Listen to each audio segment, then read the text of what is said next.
The following story has been brought to you by StoriesToInspire.org. They tell over an incredible story. I believe Rabbi Bitterman says this maaseh.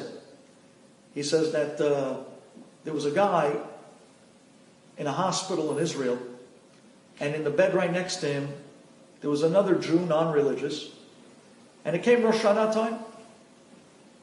And this guy wanted someone to come and blow shofar for him. He was a religious Jew. So his friend comes to the hospital on Rosh Hashanah, and he starts blowing shofar. And as he's blowing shofar, the guy in the other bed, the non-religious Jewish guy, he starts asking questions. Do those blasts mean something specific?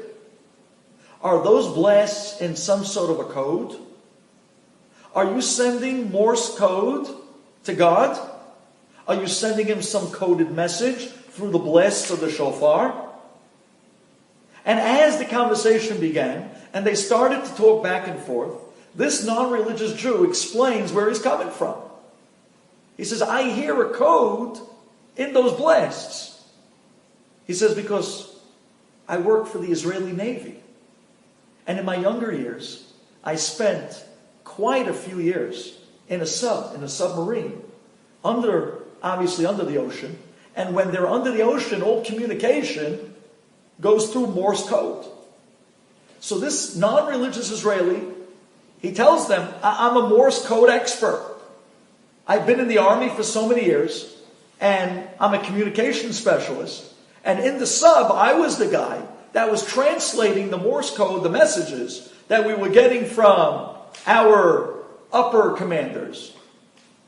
And that's how we understood what our commands were for that particular week. He says, so now everything I hear the code inside of it. So now that you were blowing that shofar, and there was a straight blast, and then a broken one, and then a smaller broken one, and then another straight blast, I'm hearing the code. Tell me, are you sending God some Morse code? The conversation was incredible.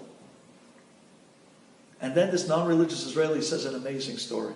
He says, years later, after I got out of the army, and I was no longer in the Israeli Navy, he says, I was already, out of those years, he started to work.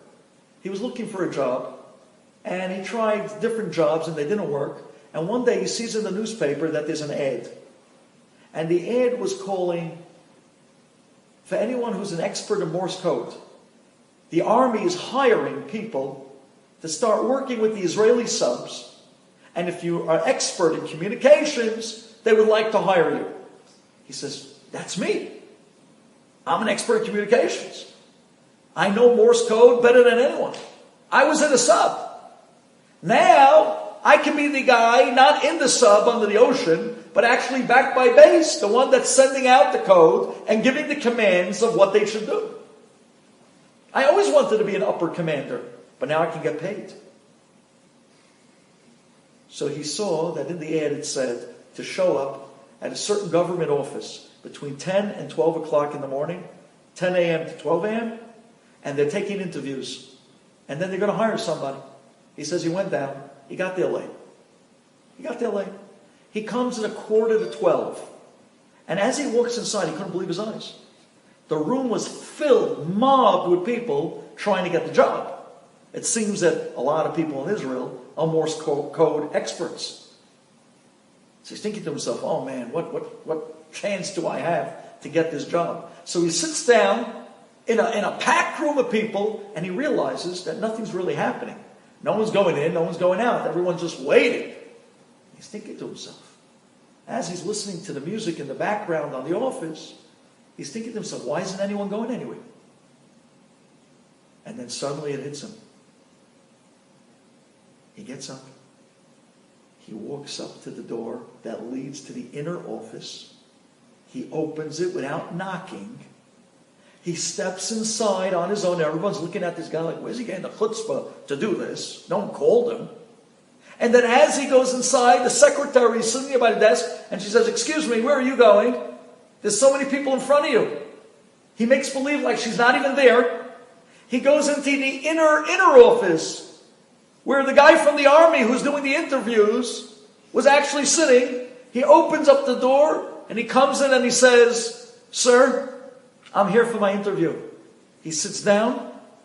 10 minutes later, the job is filled. "I got the job," he says. Me and the commander come walking back out to the waiting room, and he announces to everybody, "Gentlemen, everyone can go home. The job is taken." And everyone's, "What? This guy? He came last. We were here since 11 o'clock. He walked in at 11:45. How did he get the job?" And then the commander said, "Obviously, you guys weren't listening to the music. If you would have listened to the music as it was going, you would have heard that in the background music that was playing in the waiting room, there was within the notes a Morse code. And the code said, if you came today for the interview, please don't wait in the waiting room. Get up and walk straight into my office. I am waiting for your interview." And the minute he heard that,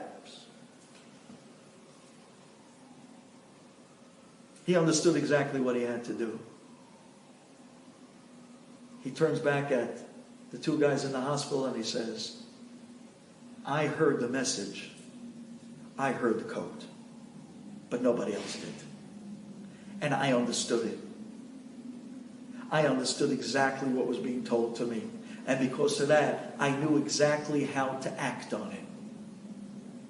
There are people that go through life and they could hear the most amazing music, background music that this world has to offer. And little do they know that in the notes of everything that happens to you in life, there's Borei Olam's code, his voice, that's reaching and talking to me and you. And that is a loving relationship. And it's a minute-to-minute, day-to-day relationship. And that relationship is so special to Hashem that Borei Olam sets aside the 10 most powerful days of the year for one sake and one sake only. Let's put aside all the things on the table that separated us, and let's get back that loving relationship that we had. Teshuvah me'ahava. Say you're sorry, so that we can put aside anything that was coming between us, so we can go back to the loving relationship we had all along. That's what these days are all about. Enjoyed this story? Come again. Bring a friend. StoriesToInspire.org